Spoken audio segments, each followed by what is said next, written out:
കല്യാണം കഴിക്കണം അങ്ങനെ പ്ലാനിങ് ഒന്നും അങ്ങനെ ഉണ്ടായിരുന്നില്ല. പക്ഷെ പെട്ടെന്ന് ലവ് മാരേജ് ആയിരുന്നല്ലോ. പെട്ടെന്ന് രണ്ട് വീട്ടുകാരുടെ ഭാഗത്തുനിന്ന് ഒരു നല്ല രീതിയിലുള്ള ഒരു സപ്പോർട്ട് കിട്ടിയപ്പോ പിന്നെ ഞാൻ വിചാരിച്ചു ഇനി അവരുടെ മനസ്സ് മാറുന്നതിന് മുമ്പ് നമുക്ക് വേഗം തന്നെ അങ്ങ് കല്യാണം കഴിച്ചേക്കാം. പിന്നെ പ്രേമ വന്നപ്പോ ഞങ്ങൾ ഭാര്യയും ഭർത്താവുമായിട്ടാണ് അഭിനയിച്ച് തുടങ്ങിയത് തന്നെ. പക്ഷെ അത് ജീവിതത്തിൽ അത് അങ്ങനെ കറങ്ങി തിരിച്ചു ശരിക്കും അത് വന്നു. സുരേഷേട്ടൻ നമ്മളെ വീട്ടിലൊരാളെ പോലെ കാണാനും സംസാരിക്കാനും തുടങ്ങും. അങ്ങനെ ആ ഒരു ഇതായി. അപ്പൊ ഞാൻ കല്യാണം വിളിച്ചപ്പോ തന്നെ പറഞ്ഞു ഞാൻ എന്തായാലും വരാം. ദിലീപേട്ടൻ തന്നെ ഞാൻ വിളിച്ചപ്പോ അങ്ങനെ വരും എന്ന് ഞാൻ വിചാരിച്ചില്ല. 26-ാം തീയതി കല്യാണം എല്ലാ ഫംഗ്ഷനും കഴിഞ്ഞു. അത് കഴിഞ്ഞ് നെക്സ്റ്റ് ഡേ 28 തന്നെ ഞാൻ ഷൂട്ടിന് പോയി. എന്താ ഒരു മര്യാദയില്ല, ഇങ്ങനെയൊക്കെയാണോ നിങ്ങൾ കല്യാണം കഴിക്കാൻ പോണത്? പണ്ട് നമ്മള് കള്ളത്തരത്തില് മീറ്റ് ചെയ്യണം. ഇനിയിപ്പം എനിക്കിപ്പോ ഒരു ദിവസം ഷൂട്ട് ഇല്ല എന്ന് തന്നെ വിചാരിക്കും. ഇപ്പൊ ഞാൻ ഇപ്പൊ അമ്മയോട് പറയണ ഒരു ദിവസം ഷൂട്ടില്ല, ഞാൻ ചെന്നൈ പോവാണെന്ന് പറഞ്ഞാൽ പോവാം. നമ്മള് ഒരു പ്രാവശ്യം പോകുമ്പോ അമ്മയോട് എന്ത് കള്ളം പറയാതെ എന്റെ ഫോണിൽ എടുക്കില്ലാത്ത നിങ്ങളുടെ ഫോണൊക്കെ എടുക്കും.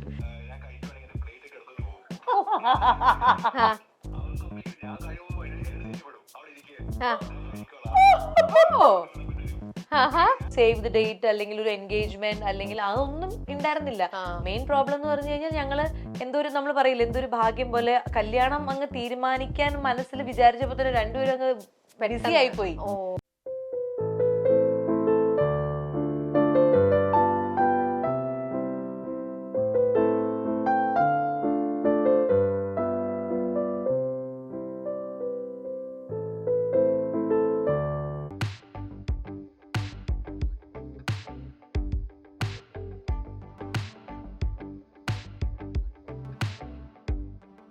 നമസ്കാരം, മൈൽ സ്റ്റോൺ മേക്കേഴ്സിന്റെ എല്ലാ പ്രേക്ഷകർക്കും സ്വാഗതം. ഹാർവിയോറ പ്രസൻസ് സുന്ദരി നീയും സുന്ദരം ഞാനും എന്റെ ഇന്നത്തെ. അയ്യോ, അങ്ങനെ ഞാൻ സുന്ദരി നീ സുന്ദരം ഞാനും ചെയ്യാൻ പറ്റില്ലല്ലോ. ഇവിടെ ഒരു സുന്ദരി മാത്രമേ ഉള്ളൂ. സുന്ദരൻ എവിടെ പോയി? ഞാൻ ഞെട്ടിപ്പോയി.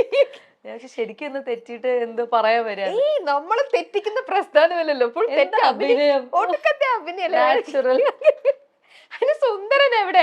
ഞങ്ങളോട് പറഞ്ഞത് വരുമ്പോ ഞാൻ എന്റെ സുന്ദരനെയും കൊണ്ട് വരാം എന്നൊക്കെ പറഞ്ഞതല്ലേ? പറഞ്ഞില്ലേ? ഇല്ല, പറഞ്ഞു. അത് കൊറേ നാളായിട്ട് വിളിച്ചോണ്ടിരിക്കുകയാണ്. അത് ഞാൻ ആഗ്രഹമുണ്ട്, പക്ഷെ കിട്ടുന്നുണ്ട്. പ്രൊഡ്യൂസർ കേൾക്കുന്നുണ്ടല്ലോ, അത് ഓർമ്മയിൽ പോലും ഇല്ല. അപ്പൊ വിളി അത്ര പോരാ, കുറച്ചും കൂടെ സ്ട്രോങ് ആയിട്ട് വിളിക്കണം. അല്ല, ചിലപ്പോ പറഞ്ഞിട്ടുണ്ടാവും, പക്ഷെ പിന്നെ അതങ്ങ് ഒത്തു വരുന്നില്ല. ഇപ്പൊ ഞാൻ തന്നെ അവരോട് പറഞ്ഞു ഞാൻ വന്നാ മതിയോന്ന് ചോദിച്ചു. അപ്പൊ അവര് വേണ്ടാന്ന് പറഞ്ഞു. പിന്നെ ഇപ്പോഴും ഞാൻ അങ്ങോട്ട് ചോദിക്കരുത് ഞാൻ വന്നാ മതിയോ, അവസാനാണ് സമ്മതിച്ചത്. എന്നാ ശരി, അങ്ങനെയെങ്കിലും കിട്ടട്ടെ എന്ന് വിചാരിച്ചിട്ട്. അപ്പൊ ഞാൻ ഒരു ഇൻട്രോയും കൂടെ പറയാണ്. അപ്പൊ നമുക്ക് ആ ഒരു സാധനം ഇവിടെ സുന്ദരി മാത്രമേ ഉള്ളൂ. സുന്ദരനെ നമുക്ക് ഇപ്പോഴും അൺഅവൈലബിൾ ആയതുകൊണ്ട് നമുക്ക് ഇൻട്രോ മാറ്റി പറയാം. ഹാർവിയോറ പ്രസൻസ് ദി വിത്ത് രമ്യയിലേക്ക് എല്ലാ പ്രേക്ഷകർക്കും സ്വാഗതം. ദി വിത്ത് രമ്യയില് ഇന്നിപ്പോ നിങ്ങൾ ആരാന്ന് കണ്ടു കഴിഞ്ഞു. ഞാന് ഈ ഒരു വ്യക്തിനെ ഞങ്ങൾ ലാസ്റ്റ് കാണുമ്പോ ഒരു 1.5-2 years മുന്നേ അന്ന് കാണുമ്പോ സ്വാസിക എന്നെ ഇന്റർവ്യൂ ചെയ്യായിരുന്നു. ഇന്നിപ്പോൾ ഞാൻ തിരിച്ച് ഇന്റർവ്യൂ സുന്ദരനും ഉണ്ടായിരുന്നു. ഇന്നിപ്പോ കണ്ടോ, ഞാൻ അപ്പൊ അത് പ്രതീക്ഷിച്ച് വന്നപ്പോൾ രണ്ടാണുങ്ങളും വേണ്ട, നമുക്ക് സമാധാനമായിട്ട് ഇവിടെ നിന്ന് കുറച്ചു നേരം സംസാരിക്കാം അല്ലേ? നല്ലത്. അപ്പൊ ഞാൻ അന്ന് എന്റെ സുന്ദരന്റെ നല്ല വശങ്ങളും ചീത്ത വശങ്ങളും എല്ലാം ഞാനന്ന് പറഞ്ഞു. വൈറലായി പറഞ്ഞു തന്ന ഇതായിരുന്നു. അപ്പൊ പിന്നെ ഇനി സ്വാസികയുടെ ഊഴാണ്. സ്വാസിക നമ്മുടെ അതിന് തൊട്ട് മുമ്പേ, ആ ചോദ്യത്തിലേക്ക് പോകുന്നതിന് തൊട്ട് മുമ്പേ വേറൊരു കാര്യം. അന്ന് സ്വാസിക എന്റെ അടുത്ത് ചോദിച്ചൊരു കാര്യമുണ്ട്. അത് ചേച്ചി ഇതേപോലെ എന്റെ പൊസിഷനിലാണല്ലോ യൂഷ്വലി ചേച്ചി എപ്പോഴും കൂടുതലായിട്ട് ഇരിക്കുന്നത്. അപ്പോൾ ഇന്നിപ്പോൾ ഞാൻ ചേച്ചിയെ ഇന്റർവ്യൂ ചെയ്യാൻ ഇരിക്കുമ്പോൾ ചേച്ചിക്ക് എന്ത് ഫീൽ ചെയ്യുന്നു എന്നോട് ചോദിച്ച ചോദ്യമാണ്. ഓർമ്മയാണ്, അതൊക്കെ ഓർമ്മയുണ്ടാവും. അപ്പൊ ആ ചോദ്യത്തിൽ നിന്ന് ഞാൻ ചോദിക്കട്ടെ, സ്വാസിക എത്രയോ പേര് ഇതേപോലെ ഇന്റർവ്യൂ ചെയ്തിരിക്കുന്നു. ഇന്നിപ്പോൾ ഞാൻ സ്വാസികനെ ഇന്റർവ്യൂ ചെയ്യാൻ ഇപ്പൊ അങ്ങനെ ഇരിക്കുമ്പോൾ, പക്ഷെ എന്തൊക്കെയാണെങ്കിലും ചേച്ചി ഞാനിപ്പോ തുടങ്ങിയല്ലേ ഉള്ളൂ. ചേച്ചി എത്രയോ വർഷമായിട്ട് ചെയ്തോണ്ടിരിക്കുകയാണ്. ഞാൻ ചെയ്യുന്നതൊക്കെ എന്താ പറയാ, അങ്ങനെ ഇന്നിയറിൽ എനിക്ക് ചോദിക്കുന്ന ചോദ്യങ്ങൾ അങ്ങനെ തന്നെ ഇങ്ങനെ നമ്മൾ പറയുമല്ലോ, പക്ഷെ നിങ്ങളുടെയൊക്കെ ഇന്റർവ്യൂ എന്ന് പറഞ്ഞാൽ നിങ്ങൾ ഉള്ളിൽ നിന്ന് വരുന്ന കാര്യങ്ങൾ അല്ലെങ്കിൽ നിങ്ങളുടെ ഭാഷ, നിങ്ങളുടെ ഒരു സ്പോണ്ടേനിയസ് ഒക്കെ ഭയങ്കര സംഭവമാണല്ലോ. അതിലേക്ക് ഞാൻ എത്തിക്കൊണ്ടിരിക്കുന്നുള്ളൂ. അയ്യോ, തുടങ്ങിയപ്പോ തന്നെ എന്നെ അങ്ങ് ഫ്ലാറ്റ് ആക്കി കളഞ്ഞു. കൂടുതലൊന്നും എന്റെ ഭാഗത്തുനിന്ന് ഒരു അറ്റാക്ക് വരാതിരിക്കാനായിട്ട്. ഇനി നമുക്ക് സുന്ദരന്റെ വിശേഷത്തിലേക്ക് പോകാം. കല്യാണമൊക്കെ ഞങ്ങളൊക്കെ എന്റെ അടുത്ത് തന്നെ പലരും ചോദിച്ചു, സ്വാസിയുടെ കല്യാണം കഴിച്ചോ, ഒരു ഫോട്ടോ കണ്ടല്ലോ, സത്യമാണോ, അതിതാണോ? അപ്പൊ ഞാനും സ്വാസിയുടെ കല്യാണോ ആരോടൊന്നും പറയാത്ത വണ്ണം ഇല്ല, വിളിച്ചതേ ഇല്ല. ഈ വൃത്തിയായിട്ട് കുറെ ആൾക്കാര് ഞാൻ, അതായത് നമ്മള് പറയുമല്ലോ, അതാണ് പെട്ടെന്ന് ഓടിപ്പോയി കല്യാണം കഴിച്ചാൽ പലരെയും വിട്ടു. എൻഗേജ്മെന്റ് എൻഗേജ്മെന്റ് ചെയ്തിരുന്നെങ്കിൽ പിന്നെയും ഒന്ന് ഓർത്തേനെ. ഇത് പെട്ടെന്ന് ഓടിപ്പിടിച്ച് പെട്ടെന്ന് ഓടിപ്പോയി കല്യാണം കഴിച്ചേ. ഞങ്ങളോടൊക്കെ ഒന്ന് നേരത്തെ പറയുന്നില്ലേ, വിളിച്ചില്ലേലും ഞങ്ങൾ അതെന്തോന്ന് വെച്ച് കഴിഞ്ഞാൽ അങ്ങ് കല്യാണം കഴിക്കണം അങ്ങനെ പ്ലാനിങ് ഒന്നും അങ്ങനെ ഉണ്ടായിരുന്നില്ല. പക്ഷെ പെട്ടെന്ന് ലവ് മാരേജ് ആയിരുന്നല്ലോ. അപ്പൊ പെട്ടെന്ന് രണ്ട് വീട്ടുകാരുടെ ഭാഗത്തുനിന്ന് ഒരു നല്ല രീതിയിലുള്ള ഒരു സപ്പോർട്ട് കിട്ടിയപ്പോ പിന്നെ ഞാൻ വിചാരിച്ചു ഇനി അവരുടെ മനസ്സ് മാറുന്നതിന് മുമ്പ് നമുക്ക് വേഗം തന്നെ അങ്ങ് കല്യാണം കഴിച്ചേക്കാന്ന്. അപ്പൊ കറക്റ്റ് സമയത്ത് എന്റെ അച്ഛൻ ലീവിന് വന്ന സമയമായിരുന്നു. അപ്പൊ എല്ലാം കൊണ്ടും ആ ഒരു 4 മാസം അച്ഛൻ 4 മാസം വന്നിട്ട് പിന്നെ തിരിച്ചു പോകും. അപ്പൊ ഈ 4 മാസത്തിനുള്ളിൽ എങ്ങനെയെങ്കിലും വേഗം കല്യാണം നടത്താം. അങ്ങനെ പിന്നെ അവിടെ ഇവിടെയൊക്കെ എല്ലാം സെറ്റ് ചെയ്ത് അങ്ങനെ പെട്ടെന്ന് ആയി പോയതാണ്. അപ്പൊ ഒരുപാട് പേരെ വിട്ടുപോയിട്ടുണ്ട്. നമ്മളങ്ങനെ പരാതികൾ ഒരുപാട് വന്നു. നമ്മളെ ലിസ്റ്റ് ഒക്കെ ഇട്ട് പ്രോപ്പർ ആയിട്ട് അങ്ങനെ ഒന്നും ചെയ്യാൻ പറ്റിയില്ല. പറ്റുന്നിടത്തോളൊക്കെ ചെയ്ത് ഒപ്പിച്ചു. പിന്നെ ഓരോരുത്തർ കാണുമ്പോൾ അയ്യോ ഞാൻ ഈ ചേച്ചി വിളിച്ചില്ലല്ലോ, അവര് വിളിച്ചില്ലല്ലോ. ഇനി അതൊക്കെ ഇനിയും ഒരു വർഷത്തേക്ക് അത് കേൾക്കാൻ പറ്റും. അങ്ങനെ ഏറ്റവും കൂടുതൽ തവണ അല്ലെങ്കിൽ ഏറ്റവും വലിയൊരു പരാതി പറഞ്ഞ ആരായിരിക്കും? എന്റെ അടുത്ത് ശ്രീലത ചേച്ചി. അയ്യോ മോശമായിപ്പോയി. അതായത് ശ്രീലത ചേച്ചി ഇടയ്ക്ക് ഇങ്ങനെ മെസ്സേജ് ചെയ്യും ഒക്കെ ഞങ്ങൾ സംസാരിക്കുകയൊക്കെ ചെയ്യും, കാണല് കുറവാണെങ്കിൽ പോലും. അപ്പൊ ലാസ്റ്റ് ഞങ്ങളുടെ അമ്മയുടെ ഒരു പരിപാടിക്ക് കണ്ടു, സംസാരിക്കുകയൊക്കെ ചെയ്തു. പക്ഷെ ഞാൻ എന്തോ ശ്രീലത ചേച്ചീനെ വിളിക്കാൻ വിട്ടുപോയി. അപ്പൊ ചേച്ചി വിളിച്ചിട്ട് പരാതിയായിട്ടല്ല പക്ഷെ ചേച്ചി പറഞ്ഞത്, ഫോട്ടോ ഒക്കെ കണ്ടു, നല്ല ഭംഗിയായിരുന്നു, നല്ല പരിപാടികളൊക്കെ യൂട്യൂബിൽ കാണുന്നുണ്ട്, എല്ലാവിധ ഐശ്വര്യങ്ങളും ഉണ്ടാവട്ടെ. അപ്പോഴാണ് ഞാൻ ഞാൻ ചേച്ചി വിളിച്ചില്ലല്ലേ. ഇല്ല, നീ എന്നെ വിളിച്ചില്ല, പോട്ടെ, നീ എന്തായാലും തിരുവനന്തപുരത്ത് വന്നല്ലോ, ഇനി വീട്ടിലേക്ക് വായോ എന്നൊക്കെ അങ്ങനെയൊക്കെ പറഞ്ഞു. പക്ഷെ അതെനിക്ക് ഭയങ്കരമായിട്ട് എന്നാലും ചേച്ചി ഞാൻ അത് നമ്മൾ എത്ര പ്ലാൻഡ് ആണെങ്കിലും സ്പസിക ഞാൻ തന്നെ പറഞ്ഞു കേട്ടിട്ടുണ്ട്. നമ്മളൊക്കെ എന്റെയൊക്കെ നേരത്തെ ആയിട്ട് നമ്മളെല്ലാം ലിസ്റ്റ് ഇങ്ങനെ അച്ഛനും അമ്മ എഴുതുമല്ലോ. പക്ഷെ കുറെ പേരുടെ പറയണ കേൾക്കുന്നത് എത്രയാണെന്ന് പറഞ്ഞാൽ നമുക്ക് വളരെ വേണ്ടപ്പെട്ട ഒരാളെ നമ്മളെ അങ്ങനെ അത് വിട്ടുപോയിട്ടുണ്ടാവും എന്നുള്ളത്. അതുകൊണ്ട് അത് അങ്ങനെ പറ്റിപ്പോയതാണ്. അപ്പൊ സ്വാസികത ഇതിലൂടെ അതങ്ങ് ഒരു മാപ്പ് പറഞ്ഞിരിക്കുകയാണ്, ആരെങ്കിലും വിളിക്കാതെ പോയിട്ടുണ്ട്. എല്ലാവരോടും മാപ്പ് പറയും. പക്ഷെ അങ്ങനെ സംഭവിച്ചു പോയി, മനഃപൂർവ്വം നമ്മൾ ഇന്നയാളെ വിളിക്കരുത് അങ്ങനെ ഒരു ഇതുണ്ടായിരുന്നില്ല. ഇപ്പൊ സിറ്റുവേഷൻ മനസ്സിലായി, ഇങ്ങനെ പെട്ടെന്ന് ഒരു ഹർബറിയിൽ നടക്കുന്നതാവുമ്പോൾ സ്വാഭാവികമായി നമ്മളൊരു സേവ് ദ ഡേറ്റ് അല്ലെങ്കിൽ ഒരു എൻഗേജ്മെന്റ് അല്ലെങ്കിൽ അതൊന്നും ഉണ്ടായിരുന്നില്ല. മെയിൻ പ്രോബ്ലം എന്ന് പറഞ്ഞു കഴിഞ്ഞാൽ ഞങ്ങള് നമ്മൾ പറയില്ല എന്തൊരു ഭാഗ്യം പോലെ കല്യാണം അങ്ങ് തീരുമാനിക്കാൻ മനസ്സിൽ വിചാരിച്ചപ്പോ തന്നെ രണ്ടുപേരും അങ്ങ് ബിസി ആയിപ്പോയി. ഒരാൾ ചെന്നൈയിലും ഒരാൾ കേരളത്തിലും ആയിപ്പോയി. അപ്പൊ അങ്ങനെയൊക്കെ നമ്മൾ ഞങ്ങളൊരു ലക്കായിട്ട് കാണുന്നു. കാരണം നമുക്ക് അങ്ങോട്ടും ഇങ്ങോട്ടും പോലും കാണാനും അതിന്റെ പ്ലാൻ സാധാരണ അങ്ങനെയാണല്ലോ, കല്യാണ പെണ്ണും ചെക്കനും കൂടി ഒരുമിച്ച് പോയി ഡ്രസ്സ് എടുക്കുന്നു, കാര്യങ്ങൾ ചെയ്യുന്നു. ഇത് ഡ്രസ്സ് എടുക്കാനും ആഭരണം എടുക്കാനും വെന്യൂ ഒന്നിനും ഞങ്ങൾ രണ്ടുപേരും പോയിട്ടേ ഇല്ല, ഞങ്ങൾ രണ്ടുപേരും കണ്ടിട്ടുമില്ല. അപ്പൊ അങ്ങനെ ഒരു ഹറിബറി ആയി പോയി. അപ്പൊ അതായത് നിങ്ങൾ തമ്മിൽ അടുക്കുന്നു എന്ന് വന്നപ്പോ തന്നെ ആ വൈബ് വന്നപ്പോ തന്നെ രണ്ടുപേർക്കും ബിസി രണ്ടുപേർക്ക് നേരിട്ട് കാണാനും പോലും സമയം കിട്ടുന്നില്ല. അപ്പൊ നിങ്ങൾ ഒരുമിച്ച് താലി കെട്ടി കഴിഞ്ഞപ്പോഴത്തെ അവസ്ഥ എങ്ങനെ? രണ്ടുപേർക്കും കൂടെ ഒരുമിച്ചിരിക്കാൻ കിട്ടുന്നുണ്ടോ? അതായത് താലി ഞങ്ങളുടെ കല്യാണം ഒരു Jan 24 പിന്നെ വേറെ 2-3 ഫംഗ്ഷൻ ഉണ്ടായിരുന്നു. അപ്പൊ 25, 26 അങ്ങനെ 3 ദിവസം കഴിഞ്ഞു. എന്തോ ഒരു ഫോൺ വരുന്നുണ്ട്. ആർക്ക്? സ്വാസികയ്ക്ക്. ഞാൻ തരാം ഫോൺ, ഇപ്പൊ വരും, ഞാൻ അങ്ങോട്ട് തരാം. ആരാന്നൊന്നും ഞാൻ പറയില്ല. സ്വാസിക കല്യാണം ക്ഷണിക്കാത്ത ഒരാളാണ്, നോക്കിക്കോളൂ ആരാന്ന്. സംസാരിച്ചോളൂ, ഹലോ പറഞ്ഞ് സംസാരത്തിൽ കേട്ടോ. അയ്യോ സ്പീക്കറിലാ. ഹലോ, നമസ്കാരം ചേച്ചി. കയ്യിൽ കൊടുത്തോ. ഞാനേ സ്വാസികയാ. സ്വാസിക. ഞാനിങ്ങനെ കല്യാണം വിളിക്കാത്ത ആൾക്കാരുടെ കാര്യങ്ങളൊക്കെ പറഞ്ഞപ്പോ ചേച്ചിയെ വിളിച്ചില്ല, അത് വലിയൊരു കഷ്ടമായി പോയി എന്നൊക്കെ ഇങ്ങനെ മനസ്സിൽ ഇങ്ങനെ ഒരു സങ്കടം പറഞ്ഞുകൊണ്ടിരിക്കായിരുന്നു. അപ്പോഴാണ് ഫോൺ. അപ്പൊ ഒരു കാര്യം ചെയ്യാൻ മതി, ഇനിയിപ്പം കൊച്ചൊക്കെ ഉണ്ടായി കഴിഞ്ഞാൽ അതിന്റെ ബർത്ത്ഡേക്ക് കൊച്ചുണ്ടായി കഴിയുമ്പോ അതിന്റെ ബർത്ത്ഡേക്ക് അല്ലേ, 1ാം ബർത്ത്ഡേ അടിപൊളിയായിട്ട് ആഘോഷിക്കുക. അപ്പൊ ചേച്ചി വേണം മെയിൻ നിക്കാൻ. അതെ, ഞാനിപ്പോ പറയായിരുന്നു എന്തായാലും വിളിക്കാൻ മറന്നുപോയി. പക്ഷെ അത് ഭയങ്കര ചേച്ചി ഒരു പരാതിയായിട്ട് പോലും പറഞ്ഞില്ല, ഇങ്ങനെ അനുഗ്രഹിക്കാൻ വിളിച്ചപ്പോഴാണ് ഞാൻ ആ ഒരു കാര്യം റിയലൈസ് ചെയ്യുന്നത് എന്ന് ഞാൻ പറഞ്ഞു. അത് സ്വാസിക നമുക്കറിയാമല്ലോ, നമുക്ക് ഒരുപാട് പേരെ വിളിക്കേണ്ടി വരും, നമ്മളെ അതൊക്കെ ചിലത് വിട്ടുപോകും. കുറ്റമേ അല്ല, പക്ഷെ അതൊരു കുറ്റമേ അല്ല, അത് കുഴപ്പമില്ല. പഴയ പോലെ നല്ല എനർജറ്റിക് ആയിട്ടെല്ലാം വർക്ക് ചെയ്യുക, പിന്നെ നല്ലോണം ഡാൻസ് ചെയ്യണം. നല്ല ഡാൻസറാന്ന് എനിക്കറിയാം. താങ്ക് യു ചേച്ചി. അപ്പൊ എന്തായാലും നമുക്ക് ട്രിവാൻഡ്രത്ത് വരുമ്പോ കാണാം ഉടനെ. കാണണം. ഹസ്ബൻഡിനോടൊക്കെ അന്വേഷണം പറയുക കേട്ടോ. തീർച്ചയായിട്ടും. സന്തോഷമായിട്ടിരിക്കുക. ഓക്കെ ചേച്ചി, താങ്ക് യു. കട്ട് ചെയ്യണ്ട. ശരി, ഒരു മിനിറ്റ്. ശ്രീല ചേച്ചി, രമ്യാണേ ചേച്ചി. ഇപ്പോ സ്വാസികയുടെ കല്യാണം വിളിക്കാതിരുന്നപ്പോ ചേച്ചിക്ക് ഭയങ്കര സങ്കടമായി എന്ന് പറഞ്ഞല്ലോ. അത് എന്തുകൊണ്ടാ ചേച്ചി സ്വാസികയുടെ കല്യാണം വിളിക്കാതിരുന്നപ്പോ അത്ര സങ്കടം വരാൻ കാരണം? എനിക്ക് സ്വാസിക അത്ര വലിയ ഇഷ്ടമാണ്. എനിക്കത് അറിയായിരുന്നു, അതുകൊണ്ട് അതാ ചേച്ചിയുടെ വായിൽ നിന്ന് സ്വാസിക കേക്കട്ടെ എന്ന് വിചാരിച്ചു. എനിക്ക് ഭയങ്കര ഇഷ്ടമാണ്. കാരണം ഒരു മുതിർന്ന വ്യക്തികളോടും അല്ല എങ്ങനെ പെരുമാറണം എന്നുള്ളത് നല്ലോണം അറിയാം. പിന്നെ എനിക്ക് ഏറ്റവും ഇഷ്ടം എന്നെ ചേച്ചി എന്ന് വിളിക്കുന്നതാണ്. ആൾക്കാർ കയറി മാഡം മാഡം എന്ന് വിളിക്കുന്നത് എനിക്ക് ഇഷ്ടമേ അല്ല. ആണോ? അപ്പൊ സ്വാസികയാണ് ആദ്യമായിട്ട് അങ്ങനെ വിളിക്കണേ? ചിലര് വിളിക്കാറുണ്ട്, പക്ഷെ ചിലര് മാഡം എന്ന് പറഞ്ഞാൽ അപ്പൊ തന്നെ തിരുത്തും, അങ്ങനെ വിളിക്കില്ലേ. കാരണം ഒരു ഇന്റിമസി കുറഞ്ഞു പോകും. ഓ, അതുകൊണ്ടാണ് ചേച്ചിക്ക് പെട്ടെന്ന് ഒരു അടുപ്പം തോന്നാൻ കാരണം അല്ലേ? ഒരുപാട് സന്തോഷം ചേച്ചി. ഇപ്പൊ രാത്രിയാണ്, ഞങ്ങൾ ഇവിടെ ഷൂട്ടിന്റെ ലൊക്കേഷനിൽ വന്നിട്ടാണ് ഇപ്പൊ സ്വാസികയുടെ അടുത്ത് ഇന്റർവ്യൂ എടുത്തുകൊണ്ടിരിക്കുന്നത്. അപ്പൊ ഈ രാത്രിക്കാണ് ഇപ്പൊ ചേച്ചിയായിട്ടും കണക്ട് ചെയ്യാൻ പറ്റിയത്. സോറി കേട്ടോ, ഈ സമയത്ത് അസമയത്ത് വിളിച്ചതിന് ക്ഷമിക്കണം.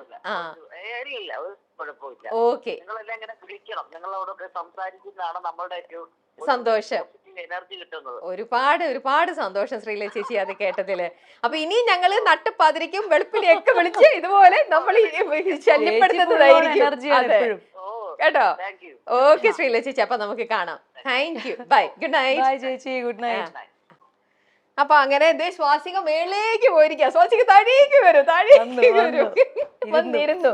ഇരുന്നു. ഇനി നമുക്ക് സുന്ദരന്റെ കാര്യങ്ങൾ എന്തോ നമ്മൾ പറഞ്ഞുകൊണ്ടിരിക്കരുത്. കല്യാണം കഴിഞ്ഞപ്പോൾ നിങ്ങൾക്ക് ഒരുമിച്ച് ഇരിക്കാൻ, അതായത് ഡേറ്റ് 26-ാം തീയതി കല്യാണം, എല്ലാ ഫംഗ്ഷനും കഴിഞ്ഞു. അത് കഴിഞ്ഞ് നെക്സ്റ്റ് ഡേ 28-ന് തന്നെ ഞാൻ ഷൂട്ടിന് പോയി. എന്താ സ്വാസിക, ഒരു മര്യാദയില്ല. ഇങ്ങനെയൊക്കെയാണോ നിങ്ങൾ കല്യാണം കഴിക്കാൻ പോണത്? ആ ഷൂട്ടിന് പോയിട്ട് പിന്നെ 22 ദിവസം കഴിഞ്ഞു അമേരിക്കന്നും അയർലൻഡിൽ നിന്നും മറ്റിടത്തുനിന്നും കഷ്ടപ്പെട്ട് ലീവിനെടുത്ത് വരുന്ന ആൾക്കാർ അറ്റ്ലീസ്റ്റ് ഒരാഴ്ചയെങ്കിലും നിൽക്കും. അതിന്റെ ഈ ഷൂട്ടിന്റെ ആൾക്കാര് മൊത്തത്തിൽ ഇങ്ങനെ സംഭവിച്ചത്, അത് നമ്മള് ഒരു കാര്യം പ്ലാൻ ചെയ്യൂല. അപ്പൊ ഓക്കെ, ഇന്ന സിനിമ ഇന്ന സമയത്ത് തുടങ്ങി തീരും. ഞാൻ ചോദിച്ചേ, നീ ഷൂട്ട് പോലെയല്ലേ എന്നെ കല്യാണം കഴിക്കുന്ന ഡേറ്റും പ്ലാൻ ചെയ്തത്? ഇന്ന ഡേറ്റ് കല്യാണം, ഇന്ന ഡേറ്റ്. അത് പ്രേമ പറയുമായിരുന്നു, എന്തിനാണ് നമുക്ക് നോക്കാം, ഒരു ഫെബ്രുവരി ആയിട്ട് മതി, എന്തിനാണ് ജാൻ തന്നെ, എന്തിനാണ് ചിലപ്പോ എങ്ങനെ നിന്റെ വർക്ക്സ് ഒക്കെ ഇതായി കഴിഞ്ഞാൽ പിന്നെ എന്ത് ചെയ്യും, അങ്ങനെ ഇങ്ങനെ. ഞാൻ പറഞ്ഞു ഇല്ല, ജാനുവരി സൂപ്പർ ആയിരിക്കും, അതായിരിക്കും, അച്ഛന് പോണം, അച്ഛൻ ടിക്കറ്റ് റിട്ടേൺ ഫെബ്രുവരിയിൽ എടുത്തിരിക്കുകയാണ്, ജാനുവരിയിൽ എനിക്ക് ഒരു വർക്കും ഇല്ല, എല്ലാം തീരും, ഡിസംബറിലെ തീരും എന്നൊക്കെ പറഞ്ഞു. അപ്പോഴും പ്രേം പറയുന്നുണ്ട്, ഇല്ല ചിലപ്പോ ഷൂട്ടിന്റെ കാര്യമാണ്, നമുക്ക് പറയാം. ഞാൻ കേൾക്കുന്നേ ഇല്ല, ജനുവരി തന്നെ ഫിക്സ് ചെയ്തു, ഞാൻ തന്നെ എല്ലാം ഡേറ്റ് ഒക്കെ ഫിക്സ് ചെയ്തു. എന്റെ എപ്പോഴും എന്നെ പറയും, ഇപ്പൊ എന്തായി ഓടിപ്പടച്ച് കല്യാണം കഴിച്ച് കാണാനും സമയമില്ല, ഇരിക്കാനും സമയമില്ല, അനുഭവിച്ചോ എന്ന് പറയും. അപ്പൊ പ്രേമിനും ആ സമയത്ത് അതേപോലെ തന്നെ ചെന്നൈയിലാണ് ഷൂട്ട്. അപ്പൊ അവരുടെ വിജയ് ടിവിയിൽ ഒരു സീരിയൽ ചെയ്തോണ്ടിരിക്കുക, അതും ഡിസംബറിലെ ടെലികാസ്റ്റ് ചെയ്തുകൊണ്ട് കുറച്ച് തുടങ്ങുന്ന സമയത്ത് എപ്പിസോഡ്സ് ഇല്ലായ്മയൊക്കെ വരുമല്ലോ. അപ്പൊ ഭയങ്കര ഹറിഹറിയായിട്ട് അവർക്കും ഫുൾ ടൈം നിൽക്കേണ്ടി വന്നു. 15 ദിവസം എന്നുള്ളത് 20 ദിവസമായി. അപ്പൊ ഞാൻ നേരെ പാലക്കാട് പോയി. പിന്നെ ഞങ്ങൾ കാണുന്നത് 22 ദിവസം കഴിഞ്ഞിട്ടാണ് പിന്നെ നേരിട്ട് കാണുന്നത്. അത് 3 ദിവസം. പിന്നെ വീണ്ടും ബാക്ക് ടു ഷൂട്ടിലേക്ക് തന്നെ പോയി. അങ്ങനെ ഞങ്ങള് ഓരോ മാസത്തിലും 3 ദിവസം. അപ്പം മര്യാദക്ക് ഒരു ഹണിമൂൺ പോവാൻ പോലും 3 ദിവസം പോയിട്ട് വന്നു. എങ്ങോട്ടൊക്കെ ഒന്ന് ഓടിപ്പോയി, ആൻഡമാൻ വരെ പോയിട്ട് വന്നു. 3 ദിവസമൊക്കെ അവിടെ പോയിട്ട് എന്താവാനോ, ദേ വന്നു എന്നുള്ള രീതിയിൽ. അങ്ങനെ എല്ലാം അങ്ങനെയാണ്. അതുപോലെ നമ്മളൊരു കല്യാണം കഴിഞ്ഞ് എല്ലാവരും ചോദിക്കും എങ്ങനെയുണ്ട് കല്യാണം കഴിഞ്ഞിട്ട് ചോദിക്കുമ്പോ അങ്ങനെ പറയാറായിട്ടില്ല. കാരണം ഞാൻ ട്രിവാൻഡ്രത്ത് പോയി നിന്ന് അല്ലെങ്കിൽ ഒരുമിച്ചൊന്ന് ജീവിച്ചാലല്ലേ ആ ഒരു ഫീല് വന്നിട്ടില്ല. For the sake of it അന്നത്തെ ഡേ ഇവർ രണ്ടുപേരും കൂടെ പോയി താലി കെട്ടി എന്ന് മാത്രം. അങ്ങനെ അത് കെട്ടി. അത് കഴിഞ്ഞ് പിന്നെ ഒഫീഷ്യലി പണ്ട് നമ്മള് കള്ളത്തരത്തില് മീറ്റ് ചെയ്യണം. ഇനിയിപ്പം എനിക്കിപ്പോ ഒരു ദിവസം ഷൂട്ട് ഇല്ല എന്ന് തന്നെ വിചാരിക്കും. ഇപ്പൊ ഞാൻ ഇപ്പൊ അമ്മയോട് പറയണ ഒരു ദിവസം ഷൂട്ടില്ല, ഞാൻ ചെന്നൈ പോവാണെന്ന് പറഞ്ഞാൽ പോവാം. നമ്മള് ഒരു പ്രാവശ്യം പോകുമ്പോ അമ്മയോട് എന്ത് കള്ളം പറയും, എമ്മി ചേച്ചി കാണാൻ പോണെന്ന് പറയണോ, മറ്റവരെ കാണാൻ പോണോ, അങ്ങനെ പലതരം കള്ളങ്ങളൊക്കെ പ്ലാൻ ചെയ്യുമ്പോ ആ ഒരു ദിവസം പോകും. അതിനാണ് ഇപ്പൊ ഒരു ലൈസൻസ് കിട്ടിയിരിക്കുന്നത്. ബാക്കിയൊക്കെ എല്ലാം ലോങ് ഡിസ്റ്റൻസ് വീഡിയോ കോൾ അതൊക്കെ തന്നെ. ഞങ്ങൾ ഇപ്പൊ ഇവിടെ എത്തിയിരിക്കുന്നത് സ്വാസിക ഇപ്പോ പുതിയൊരു വിശേഷ ഉടനെ തന്നെ നമ്മുടെ അടുത്ത് പറയും. അതിന്റെ ലൊക്കേഷനിൽ നിന്നും സ്വാസികനെ പിടിച്ചുകൊണ്ട് വന്നിരിക്കുകയാണ്. ഇപ്പൊ ഇത് വളരെ ലേറ്റ് നൈറ്റ് ആയിരിക്കുകയാണ്. അപ്പൊ ഈ ഒരു സമയത്താണ് സ്വാസികനെ കുറച്ച് സമയം നമ്മൾ ഫ്രീ ആക്കി എടുത്ത് നമ്മൾ ഇപ്പൊ ഈ ഒരു ഇന്റർവ്യൂ ചെയ്യുന്നത്. അപ്പോൾ ഇനിയും നമ്മൾ ഒരുപാട് വൈകിച്ചു കഴിഞ്ഞാൽ പ്രേം അവിടെ കിടന്ന് ഉറങ്ങിയിട്ടുണ്ടാവും. അറ്റ്ലീസ്റ്റ് സുന്ദരനെ ഞങ്ങൾക്ക് ഫോണിലെങ്കിലും ഒരു വീഡിയോ കോൾ ചെയ്തൊന്ന് കണക്ട് ചെയ്താൽ ഒന്ന് സംസാരിക്കാൻ പറയാൻ പറ്റുമോ? ഫോണിൽ ചാർജ് ഇല്ല കണ്ടോ. ഇതൊക്കെയാണ് ഐശ്വര്യം എന്ന് പറയുന്നത്. കുഴപ്പമില്ല, എന്റെ ഫോൺ ഉണ്ട്, നമ്പർ പറഞ്ഞു എന്റെ ഫോണിൽ നിന്ന് വിളിക്കാം. വേറൊരാളുടെ ഫോണിൽ നിന്ന് വിളിച്ചാൽ പ്രേമ ചിലപ്പോ ഇപ്പൊ എടുക്കുമായിരിക്കും. ഇപ്പൊ ആള് ട്രിവാൻഡ്രത്ത് ഉണ്ട്, ചെന്നൈന്ന് വന്നു അപ്പൊ എടുക്കുമായിരിക്കും. പെട്ടെന്ന് വിളിച്ചാൽ മതി. വിളിച്ചോ? ഞാൻ വിളിക്കണല്ലേ വീഡിയോ കോളില്. ഇനിയിപ്പൊ എന്റെ ഫോണിൽ നിന്ന് കണ്ടിട്ട് ഇവിടെ റേഞ്ച് എന്റെ ഫോണിൽ എടുക്കില്ലാത്ത നിങ്ങളുടെ ഫോണൊക്കെ എടുക്കും.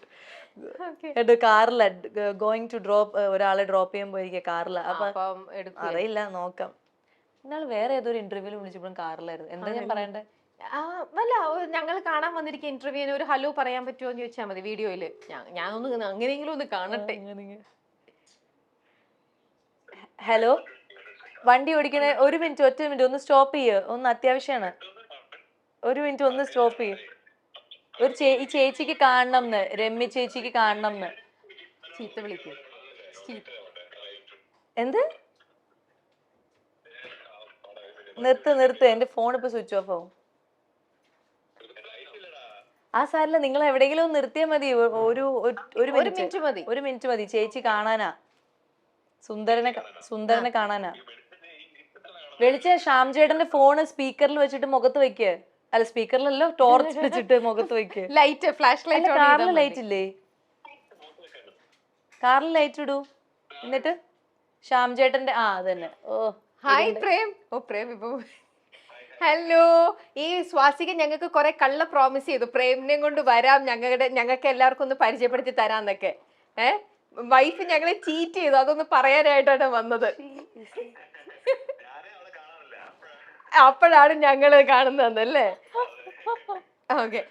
ഡ്രൈവ് ചെയ്യുന്നതിനിടയിൽ ഇപ്പൊ വേറെ കാര്യത്തിലായതുകൊണ്ട് ഒരുപാട് നേരം സംസാരിക്കുന്നില്ല. ഒരൊറ്റ കാര്യം പറയോ, കല്യാണത്തിന് ശേഷം നിങ്ങൾ ഒരുപാട് സമയം ടുഗെദർ ആയിട്ട് സ്പെൻഡ് ചെയ്തില്ല എന്നുള്ള കാര്യം സ്വാസിക പറഞ്ഞു. ബട്ട് സ്റ്റിൽ ഇടയ്ക്കിടയ്ക്ക് കിട്ടുന്ന 3 ദിവസങ്ങളിൽ നിന്നും സ്വാസികയിൽ കല്യാണത്തിന് മുമ്പുള്ള സ്വാസികയാണോ, കല്യാണത്തിന് ശേഷം എന്തെങ്കിലും മാറ്റങ്ങൾ വല്ലതും കണ്ടുപിടിച്ചിട്ടുണ്ടോ? എടാ, നീ ഇങ്ങനെ അല്ലായിരുന്നല്ലോ കല്യാണത്തിന് മുന്നേ. അങ്ങനെ ഒരു ഡയലോഗ് പ്രേം എപ്പോഴോ പറഞ്ഞിട്ടില്ലേ? ഒന്ന് ആലോചിച്ചു എനിക്ക്.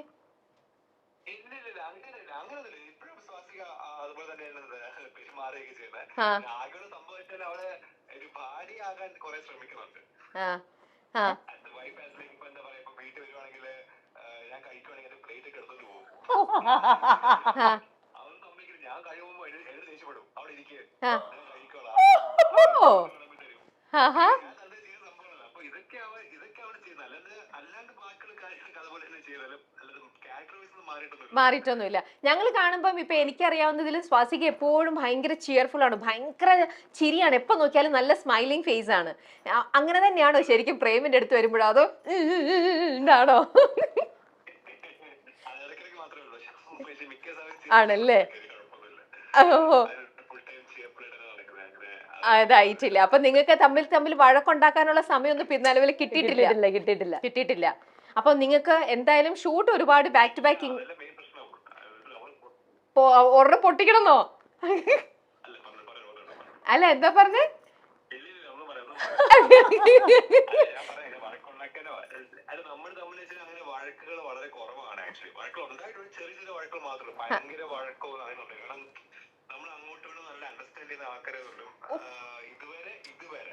ടച്ച് ഉണ്ടായിട്ടില്ല.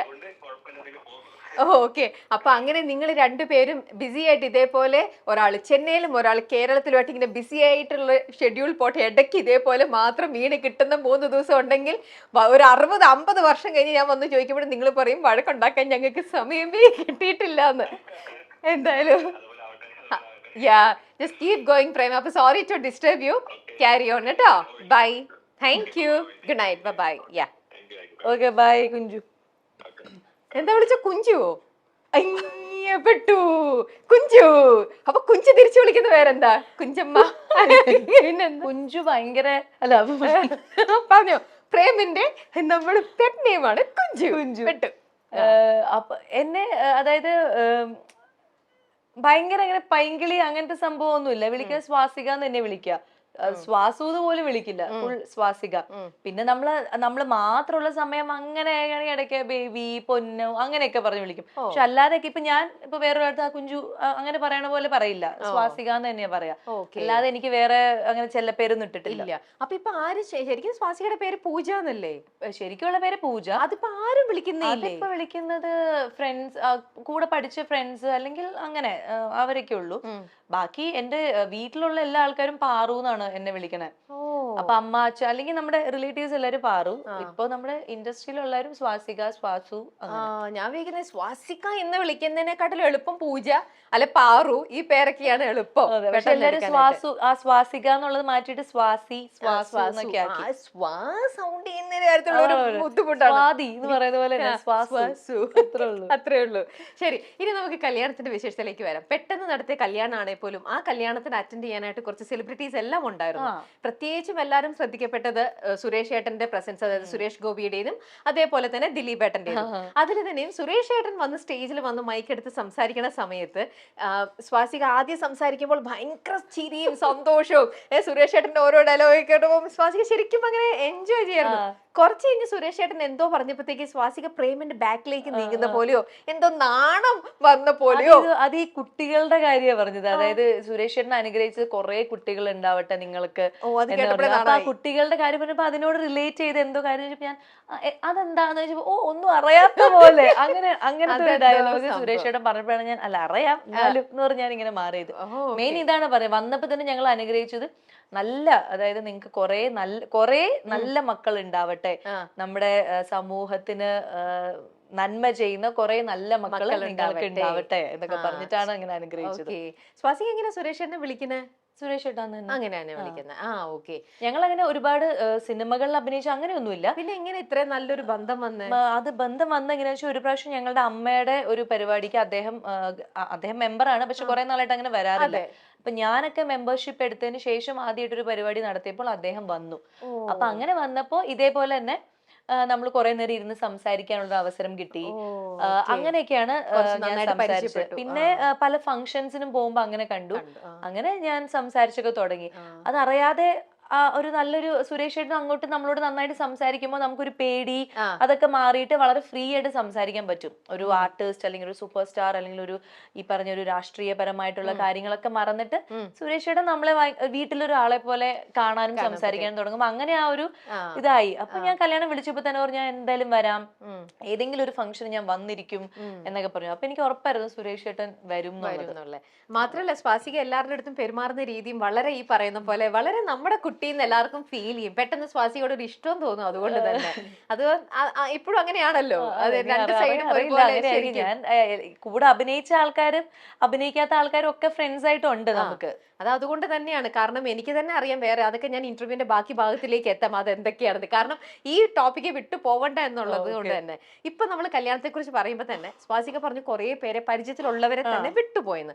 പക്ഷെ സ്വാസികയുടെ കല്യാണം ഉണ്ടെന്ന് വളരെ അടുത്തുള്ള ആരെങ്കിലും ഒക്കെ സ്വാസിക പറയാതെ തന്നെ അറിഞ്ഞു പോയിട്ടുണ്ടെങ്കിൽ അങ്ങനെ ആരുടെയെങ്കിലും ഒരു വിസിറ്റ് ശരിക്കും സ്വാസികനെ സർപ്രൈസ്, അയ്യോ ഞാൻ വിളിച്ചില്ലേലും ഇവർ എത്തിയല്ലോ, അങ്ങനെ ഒരു സർപ്രൈസ് മൊമെന്റ് വിളിച്ചില്ലെങ്കിലും എത്തിയതോ? വിളിച്ചില്ലെങ്കിലും അങ്ങനെ ആരും വന്നിട്ടില്ല. ഇല്ല, എല്ലാവരും വിളിച്ചത് തന്നെയാണ് എത്തിയത്. പക്ഷെ നമ്മൾ ചിലവരെ വിളിക്കുമ്പോൾ നമ്മുടെ മനസ്സിലൊരു പ്രതീക്ഷ ഉണ്ട് അവർ വരില്ല. കാരണം അവരുടെ തിരക്ക് കൊണ്ടായിരിക്കാം. അല്ലെങ്കിൽ ഇപ്പൊ ഞാൻ ബാബു ആന്റണി ചേട്ടനെ ഞാൻ വിളിച്ചു. അപ്പം ബാബു ആന്റണി ചേട്ടൻ ഞാൻ വിളിക്കുമ്പോൾ അദ്ദേഹം US-ലായിരുന്നു. അപ്പൊ എന്റെ അടുത്ത് പറഞ്ഞു അറിയില്ല, ഞാനിങ്ങനെ നാട്ടിൽ വന്നും പോയിരിക്കുന്ന ആളാണ്, ആ സമയത്ത് ഉണ്ടെങ്കിൽ ഞാൻ വരാം. എന്റെ മനസ്സിലുണ്ടായിരുന്നു എന്തായാലും. പിന്നെ ഞങ്ങൾ ഒരുമിച്ച് ഇതേപോലെ തന്നെ ഞങ്ങൾ ഒരുമിച്ച് അഭിനയിച്ചിട്ടില്ല, ഒരു ഇന്റർവ്യൂ ഒന്നിലും കണ്ടിട്ടില്ല. ആകെ കണ്ടിരിക്കുന്ന അമ്മയുടെ ജനറൽ ബോഡി മീറ്റിങ്ങിനാണ് കണ്ടിരിക്കുന്നത്. അപ്പൊ ഒരു ഹൈ ബൈ പറഞ്ഞതേ ഉള്ളൂ. പിന്നെ അദ്ദേഹത്തിന് ഏതൊരു മൂവി കണ്ടപ്പോ ഞാൻ മെസ്സേജ് ചെയ്തു, നന്നായിരുന്നു, അത്രേ ഉള്ളൂ. അപ്പൊ ഞാൻ വിചാരിച്ചു വരില്ല എന്ന്. അങ്ങനെയുള്ള കുറെ ആൾക്കാര്, നമ്മൾ വരില്ല എന്ന് പ്രതീക്ഷിച്ച കുറെ ആൾക്കാർ വന്നപ്പോഴാണ് ഞാൻ അങ്ങനെ പറയുകയാണെങ്കിൽ വേറെ ആരൊക്കെയായിരിക്കും? ഒന്ന് ബാബു ചേട്ടൻ, വേറെ ആര്? വേറെ ഇപ്പം പെട്ടെന്ന് അങ്ങനെ ചോദിക്കുമ്പോ എന്നാ വേണ്ട, എന്നാ അത് വേണ്ട. അത് എന്നാലും വരും എന്ന് വിചാരിച്ചപ്പോ സ്വാസിക ദിലീപേട്ടൻ തന്നെ ഞാൻ വിളിച്ചപ്പോ അങ്ങനെ വരും എന്ന് ഞാൻ വിചാരിച്ചില്ല. പക്ഷെ ദിലീപേട്ടനൊക്കെ എന്നെ വിളിച്ചിട്ട് ഞാൻ വിളിച്ച ഫംഗ്ഷൻ, സെലിബ്രിറ്റി ഫംഗ്ഷൻ, നമുക്ക് അമ്മയുടെ മെമ്പേഴ്സിന് ഒരു ഫംഗ്ഷൻ ഉണ്ടായിരുന്നു. അപ്പൊ അന്ന് അദ്ദേഹത്തിന് വരാൻ പറ്റില്ല എന്ന് പറഞ്ഞ് എന്നോട് ഇങ്ങോട്ട് വിളിച്ചു പറഞ്ഞു എനിക്ക് ആ ദിവസം വരാൻ പറ്റില്ല, നിനക്ക് വേറെ ഏതെങ്കിലും ഫംഗ്ഷൻ ഉണ്ടോ എന്നൊക്കെ ചോദിച്ചപ്പോഴാണ് ഞാൻ അപ്പൊ ഞാൻ ഈ ബീച്ചിലേക്കൊക്കെ ഇവരെ കൊണ്ടുവന്നു കഴിഞ്ഞാൽ എനിക്ക് അറിയില്ല എങ്ങനെയാണ് ഞാൻ അവരെ പ്രൊട്ടക്ട് ചെയ്യേണ്ടത്, അതിനുള്ള അങ്ങനെ ഞാൻ ഏർപ്പാടാക്കിയിട്ടില്ല. അപ്പൊ ഞാൻ ഇങ്ങനെ പറഞ്ഞു ഇങ്ങനെ ഒരു ഫംഗ്ഷൻ ഉണ്ട് ദിലീപേട്ട, പക്ഷെ അത് ബീച്ചിലാണ്, നമ്മൾ ഫാമിലി മെമ്പേഴ്സ് മാത്രമേ ഉള്ളൂ, അവിടെ വേറെ ഏതൊന്നുമില്ല. അത് കുഴപ്പമില്ല എന്നൊക്കെ പറഞ്ഞു. അപ്പൊ അങ്ങനെയൊക്കെ വരുന്ന ഞാൻ ഒരിക്കലും വിചാരിച്ചില്ല. സെയിം ദിലീപേന്റെ കൂടെ ഞാൻ അങ്ങനെ സിനിമ അഭിനയിച്ചിട്ടില്ല. ഭയങ്കര കമ്പനിയാണോ എന്ന് ചോദിച്ചു കഴിഞ്ഞാൽ അല്ല, പക്ഷെ ഇതേപോലെ കാണുമ്പോൾ ഉള്ള ഒരു വർത്തമാനം, സ്നേഹം, അത്രേ ഉള്ളൂ. ഓക്കെ. അതുപോലെ വിളിച്ചതിൽ വരുമെന്ന് ഉറപ്പായിട്ട് വിചാരിച്ചിരുന്നു, പക്ഷെ ലാസ്റ്റ് മിനിറ്റ് എന്തെങ്കിലുമൊക്കെ ഇഷ്യൂ കാരണം വരാൻ പറ്റിയില്ല. അങ്ങനെ ഒരു ലിസ്റ്റ് നോക്കി കഴിഞ്ഞാൽ ആൾക്കാരുണ്ടാവുമല്ലോ. അങ്ങനെ കുറെ പേരുണ്ട്. ഇപ്പൊ നമ്മുടെ, അതാരായിരിക്കും? ഇപ്പൊ സീരിയലില് പറയാം, അതിൽ സീരിയലിലുള്ളവരായിരിക്കും കൂടുതൽ ഉണ്ടാവുക. കാരണം എന്റെ കൂടെ അത്രയും വർക്ക് ചെയ്ത TS രാജു ചേട്ടൻ എന്റെ സീരിയലിൽ എന്റെ അച്ഛനായിട്ട് വർക്ക് ചെയ്തിരുന്നു. പിന്നെ ദേവിക നമ്പ്യാര്, വിജയ് മാധവും ദേവിക നമ്പ്യാരും, അവരെന്തായാലും വരും വരും എന്നൊക്കെ പറഞ്ഞ് ഉറപ്പ് പറഞ്ഞാണ്. അവര് വന്നില്ല. പിന്നെ സ്റ്റാർ മാജിക്കിലെ നോബിച്ചേട്ടൻ എന്തായാലും ഞാൻ വരൂടാന്നൊക്കെ പറഞ്ഞു. പക്ഷെ ആ സമയത്ത് അദ്ദേഹത്തിന് വരാൻ പറ്റില്ല. അങ്ങനെ കുറെ പേരുണ്ട്. എന്നിട്ട് അവരെയൊക്കെ വിളിച്ച് കംപ്ലൈന്റ് ചെയ്താ നിങ്ങൾ എന്തുകൊണ്ട് ഇടയ്ക്ക് ഞാൻ ജസ്റ്റ് ഇങ്ങനെ വിളിച്ചപ്പോ എന്നാലും വന്നില്ലല്ലോ നോബിച്ചേട്ടാന്നൊക്കെ പറഞ്ഞു. അപ്പൊ ഇങ്ങനെ പറഞ്ഞു, എടാ അങ്ങനെയാണ്, ആ സമയത്ത് പ്രോഗ്രാം വന്നു. അത് എനിക്ക് തോന്നുന്നു ജനുവരി 26-നൊക്കെ ഹോളിഡേ ആയതുകൊണ്ട് പ്രോഗ്രാംസ് ഒക്കെ ഇവര് ഏറ്റെടുത്ത് കാണും. അപ്പൊ അങ്ങനെയൊക്കെ മിസ്സായതായിരിക്കും. ഓക്കെ. ഞാൻ ഏതൊരു മീഡിയയിൽ ഇങ്ങനെ കണ്ടിട്ടുണ്ട്, ഞാൻ എപ്പോഴോ ഒന്ന് കണ്ടിരുന്നു. അതായത് സ്വാസികയ്ക്ക് ഭയങ്കര ഒരു ഇഷ്ടമാണ് അല്ലെങ്കിൽ ഒരു പ്രതീക്ഷയാണ് പ്രേമും സ്വാസികയും നായകനും നായികയുമായിട്ട് ഒരു സിനിമയിൽ അഭിനയിക്കണം എന്നുള്ള ഒരു ആഗ്രഹമുണ്ടെന്ന്. അങ്ങനെ പറഞ്ഞിരുന്നില്ലേ? പറഞ്ഞു. അത് അവര് ചോദിച്ചു, നിങ്ങൾ എന്നാ ഒരുമിച്ച് അഭിനയിക്കണം ചോദിച്ചപ്പോ ഞാൻ പറഞ്ഞു, നമുക്ക് ആഗ്രഹമുണ്ട്, നമ്മൾ ഒരുമിച്ച് സിനിമയോ സീരിയലോ എന്തെങ്കിലും നമ്മൾ ഒരുമിച്ച് ചെയ്യണം എന്നുള്ള ആഗ്രഹമുണ്ട്. പക്ഷെ അത് ഇതുവരേക്കും ഇപ്പൊ കല്യാണം കഴിഞ്ഞിട്ട് വന്നിട്ടില്ല. ഇതുവരെ വന്നിട്ടില്ല. നമ്മള് ഒരുമിച്ച് അഭിനയിച്ചാണ് കല്യാണം കഴിച്ചത്. പക്ഷെ അങ്ങനെ വന്നില്ല. ഞങ്ങളുടെ ഈ സീരിയലിന്റെ ഡയറക്ടർ, അതായത് ഞങ്ങൾ ആദ്യമായിട്ട് അഭിനയിച്ച സീരിയലിന്റെ ഡയറക്ടർ AM നസീർ ആയിരുന്നു. അദ്ദേഹം ഒരു ഫംഗ്ഷനും വന്നില്ല. അതെനിക്ക് ഭയങ്കര വിഷമമായി പോയി. പക്ഷെ അദ്ദേഹം പറഞ്ഞു, ഞാൻ ഉറപ്പായിട്ടും വരും, ഞാനാണ് നിങ്ങളുടെ കല്യാണം സെന്ററിൽ നടത്താൻ പോണേ എന്നൊക്കെ പറഞ്ഞത്. പക്ഷെ ആ സമയത്ത് എന്ത് പറ്റി അദ്ദേഹത്തിന് ചോദിച്ചില്ലേ? ചോദിച്ചു വന്നപ്പോ നസീറൊക്കെ ഞാൻ അവിടെ പോയപ്പോ അത് പെട്ടുപോയി, ആ മറ്റേ പരിപാടി വന്നപ്പോ ഇങ്ങനെയായി അങ്ങനെയായി. 3 ഫംഗ്ഷനും വിളിച്ചു, 3 ഫംഗ്ഷനും വരാൻ പറ്റിയില്ല. അപ്പം അത് ഇങ്ങനെ അയ്യോ അത് ശരിക്കും വിഷമം തോന്നുന്ന ഒരു കാര്യം തന്നെയാണ്. കാരണം ഞങ്ങളുടെ ആ ഒരു റിലേഷൻ ശരിക്കും കണ്ടതും അതിന് ഈ എന്താ പറയാ ഒരു എല്ലാം മസാലകൾ ആഡ് ചെയ്ത ഒരാള് എന്നോട് പറയും, നല്ല പയ്യനാണ് പ്രേം, അവന് മുഖത്ത് എഴുതി വെച്ചിട്ടുണ്ടാവാൻ നല്ല പയ്യനാണ്, ജെന്റിൽമാൻ. ഇതെല്ലാം പറഞ്ഞ് നമ്മളെ കല്യാണത്തിലേക്ക് ആക്കിയിട്ട് ഇതൊക്കെ പറഞ്ഞിട്ട് പിന്നെ കല്യാണം സ്മൂത്ത് ആയിട്ട് ഓടി. നിങ്ങൾ നമ്മൾ സെറ്റ് ചെയ്യുന്നത് കണ്ടപ്പോ ബാഗേറ്റി കൂടെ ഓടാന്ന് പറയുന്നതല്ല, അങ്ങനെ ഓടിപ്പോയി. അപ്പൊ എന്തായാലും ആ കാണുന്നത് ആ സീരിയലിന്റെ പേര് മനം പോലെ മാംഗല്യം അല്ലെ? ശരിക്കും ആ പേര് എന്താ പറയാ, ചിലവരുടെ അച്ചട്ടായി സംഭവിച്ചെന്ന് പറയില്ലേ, അങ്ങനെ തന്നെ വന്നിട്ട് മനം പോലെ തന്നെ ഒരു മാംഗല്യം. വളരെ റെയർ ആയിട്ടുള്ള ഒരു കാര്യമാണ്. എനിക്ക് എന്താ ഫീൽ ചെയ്യുന്ന വെച്ചാൽ അതൊരു ദൈവനിശ്ചയം പോലെയായിരുന്നു. പ്രേമല്ല അതിൽ ഹീറോ ആയിരുന്നത്. ആദ്യം ഞാൻ സീരിയൽ കമ്മിറ്റ് ചെയ്യുമ്പോഴും ഞങ്ങള് ഒരു 50 എപ്പിസോഡ് അല്ലെങ്കിൽ അത്രയും ഒരു എപ്പിസോഡ് ചെയ്യുമ്പോഴും വേറൊരാളായിരുന്നു ഹീറോ. അപ്പൊ അദ്ദേഹത്തിന്റെ അതായത് പ്രേം ജോയിൻ ചെയ്യുന്നതിന് മുൻപ് ഉണ്ടായിരുന്ന ഹീറോ ശ്രീകാന്ത്. അപ്പം വർക്കിന്റെ ഇഷ്യൂ, പിന്നെ വൈഫ് പ്രഗ്നന്റ് ആയി എന്ന് പറഞ്ഞിട്ട് ആൾക്ക് എനിക്ക് ഇനി ഇവിടെ നിൽക്കാൻ പറ്റില്ല, ഇങ്ങനെ കുറച്ച് ഇതുണ്ടെന്ന് പറഞ്ഞു, ഞാൻ മാറുകയാണെന്ന് പറഞ്ഞു. ഈ തലേവരെന്നുള്ള സാധനം നോക്ക് സ്വാസിക എങ്ങനെയൊക്കെ മാറുകയാണെന്ന്. അപ്പൊ ഞാൻ വിചാരിച്ചു ഹീറോ മാറി, ഇനിയിപ്പോ സീരിയൽ ചിലപ്പോ നിൽക്കുമായിരിക്കും. പിന്നെ കുറെ പേര് ഓഡിഷൻ കൊണ്ടുവന്നു അവര്. ഞാൻ ഒരുവിധം അവര് കൊണ്ടുവന്ന എല്ലാവരും കൂടെ ഞാൻ ഓഡിഷൻ ചെയ്തു. പ്രേമ് വന്ന ദിവസം ഞാൻ ഉണ്ടായിരുന്നില്ല. ഞാൻ ഓഡിഷൻ പ്രേമിനോട് ചെയ്തുമില്ല.